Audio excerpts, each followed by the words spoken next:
So with that said, stability is good for this district, and with that, I vote yes. And so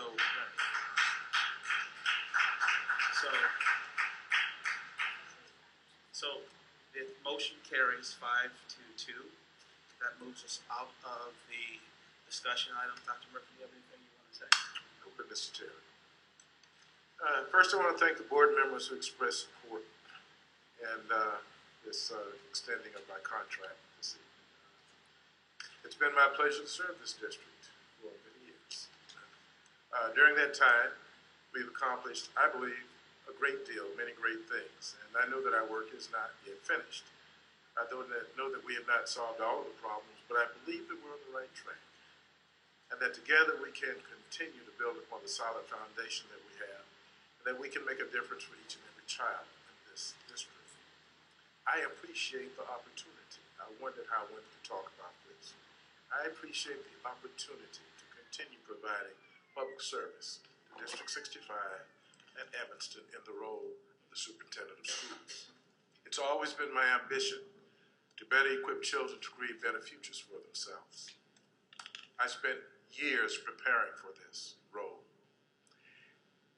I came into it understanding that I didn't believe there was anything more important for me to do. I think that our children create the future every day, and I think that we can help them do that by what we bring to the table as educators. I really appreciate the opportunity to keep doing that because that's what I love. I would like to reply to something, and that was that we do not have the kind of change of foot that requires a superintendent to have a 5-year contract. I'm going to respectfully disagree. In these trying fiscal times, superintendents are going to have to make tough decisions that people are not going to agree with. We've seen what some of that begets this evening. Those weren't easy recommendations for me to make as the chief executive officer of this organization. But I had to do it because I was directed to, and it's what was best for us all. As I've also said, we did it with passion, compassion, because we are trying to bring people back with every day that passes. Additionally, when you start talking about advocating for those who've had least in our world, our society, our community, and their children, those are kinds of energies that rearrange the plates of our community. I'm talking about the Teutonic Plates of our community. Many people espouse equity. It is hard for people to live it. And we get into the debate about where the resources are going. If we are going to close this achievement gap, if we're going to continue making progress, it will challenge our value systems. It will challenge us to walk the walk and talk the talk.